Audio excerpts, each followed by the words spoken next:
Hello all, Blake here for DriveSims, and today we'll be taking a look at how to utilize all of the functionality on our simulator by using the button box and driving assist on track.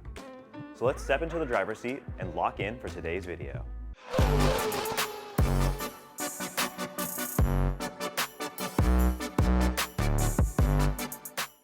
Since there are so many different vehicles in our selection to drive, with different features on each, our simulators come equipped with a multi-function button box to control these features during your session. We'll go over a handful of the most useful controls and showcase what these machines are truly capable of.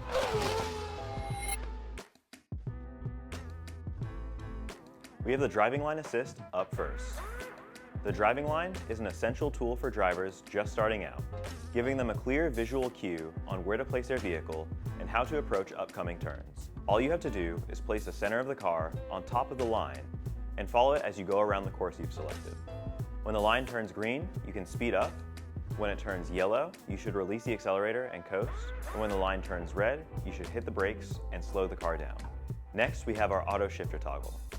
We will always ask your shifting preference prior to your session, but if you change your mind mid-race, all you have to do to change from automatic to manual shifting and vice versa is press this toggle button on the button box. The car will then switch over to the opposite shifting mode. If you are using a car with sequential shifting, the shifter paddles on the steering wheel will control your gears, with the right side paddle being used to upshift and the left side paddle being used to downshift. If you have a car that uses H-pattern manual gears with the clutch, you'll use a stick shift on the right-hand side of the simulator and time your clutch engagement with your shifting. We recommend this for experienced users only and have auto and semi-sequential gearbox modes available on request for all cars, regardless of type. If you need to teleport back to the pits to repair damage, get fresh tires and fuel, or make setup changes, the escape key on your button box is right here. If you're in a server with other drivers, make sure to bring the vehicle to a complete stop and press the escape key to bring up a pause menu. From there, you can use the mouse to click Back to Pits on screen, and when you're ready to drive, click the red steering wheel on the left of your screen. If you're racing in a solo practice session, you can pause and return to the pits without having to stop the car. Now, moving on to traction control. This is an extra useful tool to change how the car behaves under power.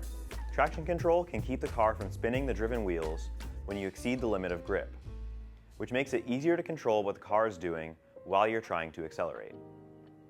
With these toggles, you can change how strong the traction control system is or turn it off entirely. We also have controls to adjust it on the steering wheel if you prefer not to take your hands off the wheel while driving. Your ABS settings can have a big effect on the braking of the vehicle. While you're on the brakes, this assist will keep the tires from locking up and skidding, which allows you more control under braking. You can adjust this gradually on the steering wheel or button box. However, the more this assist intervenes, the more you can ultimately lose lap time unless you use proper braking technique, including threshold braking and trail braking. We'll talk more in depth on both of these topics in another series, so make sure to follow the channel to see more.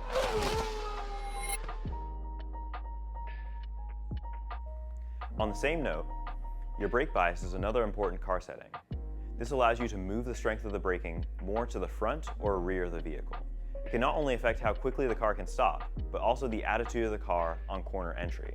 More forward brake bias lends a car to understeer more, whereas more rear brake bias tends toward oversteer. These switches will not be located on the button box, only on your steering wheel. Our F1 fans probably know about this one already, but certain cars in our selection, like the modern F1 machines, have the ability to use DRS, which opens a flap in the rear wing to reduce aerodynamic drag and increase top speed on specific straightaways. This closes automatically when you press the brakes and gives the car more downforce again for upcoming corners. The bottom of your dash display will tell you when you have DRS available. The icon will appear in orange when it is available and green when it is activated.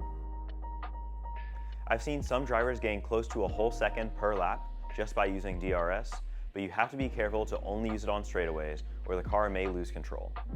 You can also use the page switch on the steering wheels to change what your dash display shows, whether that's a leaderboard of the fastest laps, a track map, tachometer, a radar for cars around you, or a simple readout with a time delta and your selected gear. This is useful when you need more information on the race around you at a glance. I hope I was able to give you a better understanding of the controls on your simulator, but if you ever have questions, don't be afraid to ask a DriveSims associate for assistance. Thanks so much for watching, and I'm excited to see you out on the track.